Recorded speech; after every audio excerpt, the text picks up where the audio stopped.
Assalamualaikum warahmatullahi wabarakatuh.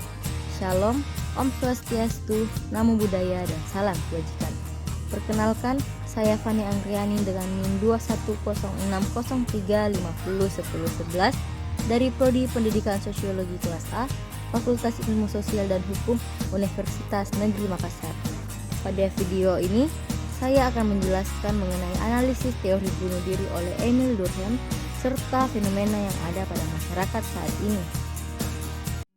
Fenomena sosial yang sering terjadi dalam kehidupan masyarakat saat ini adalah banyaknya kasus bunuh diri.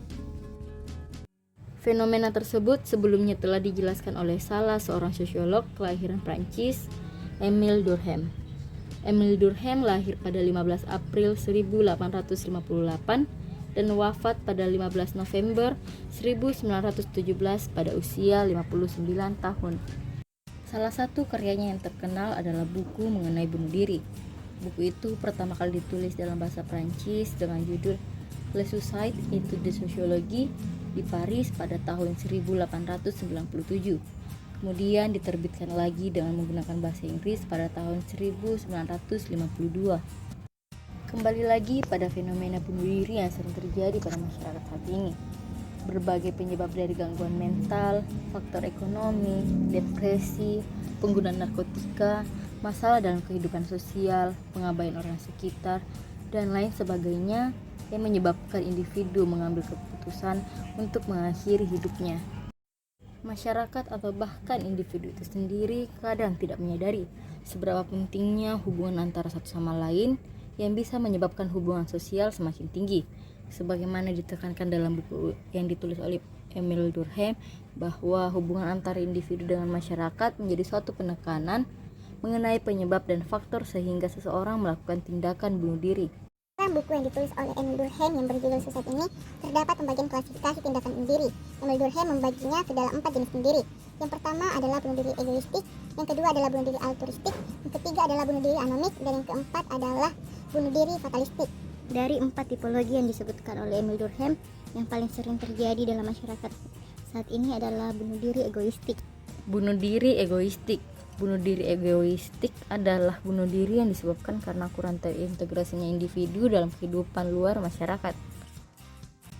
Banyak individu yang merasa bahwa ia hanya hidup sebatang kara di dunia ini, sehingga memilih jalan bunuh diri menjadi pilihan terbaik dalam pikirannya. Ketika muncul permasalahan dalam diri yang memicu emosinya, individu ini dapat melakukan tindakan bunuh diri. Kedekatan individu dengan masyarakat adalah hal yang utama demi mencegah seseorang melakukan tindakan bunuh diri. Depresi, kesedihan, dan kekecewaan menimbulkan sebuah kesia-siaan di dalam hidup. Durkheim juga mengatakan bahwa ada faktor paksaan sosial di dalam diri individu untuk melakukan tindakan bunuh diri. Suatu tindakan bunuh diri ini juga dapat terjadi karena lemahnya kontrol internal diri ketika manusia yang tidak pernah puas selalu mengejar kepentingan pribadi. Namun, ketika kita dapat melihat lagi lebih dalam, kedekatan dengan orang lain atau masyarakat tidak sepenuhnya dapat menjadi alasan utama penyebab seseorang melakukan tindakan bunuh diri.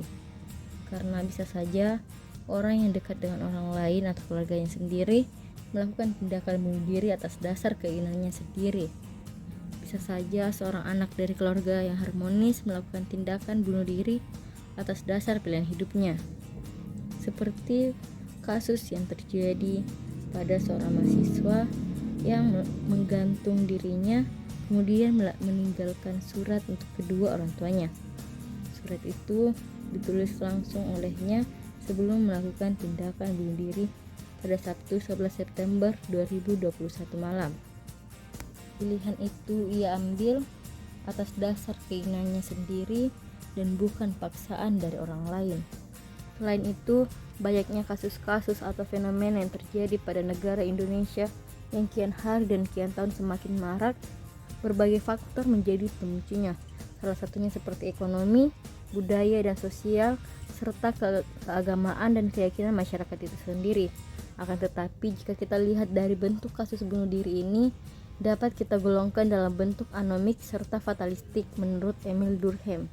Di dalam tipe bunuh diri anomik ini, yang menyebabkan individu mengalami depresi, yang mana seseorang mengalami perubahan-perubahan yang menjadikannya berada di dalam situasi baru, yang mana norma-norma dan nilai-nilai lama tidak berlaku lagi dan nilai-nilai baru belum berkembang.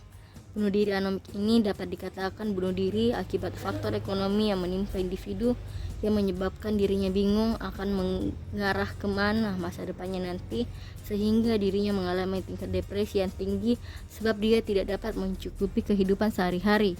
Tipe bunuh diri anomik ini ialah salah satu tipe bunuh diri terbanyak yang menimpa masyarakat Indonesia. Ada pula yang melakukan bunuh diri hanya karena ia merasa dikucilkan oleh teman-temannya, sehingga ia merasa tidak mempunyai teman yang mengerti akan dirinya. Penyakit yang tidak kunjung sembuh, dan bunuh diri meminum racun yang penyebabnya ialah ditolak cinta oleh gebetan atau orang yang sedang ia sukai. Bunuh diri yang semakin banyak terjadi di negara Indonesia ini tidak akan pernah terjadi apabila semua individu telah mengerti dan paham serta menaati semua nilai yang berlaku di masyarakat. Memang pada dasarnya mereka berpikir bahwa mengambil jalan pintas untuk menyelesaikan suatu masalah ialah dengan cara melakukan bunuh diri.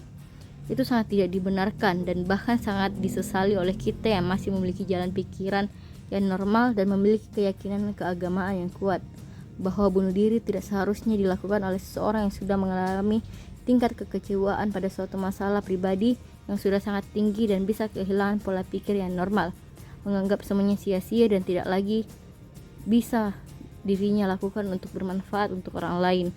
Itulah salah satu sebab mengapa masyarakat Indonesia lebih memilih melakukan bunuh diri untuk menyelesaikan masalahnya.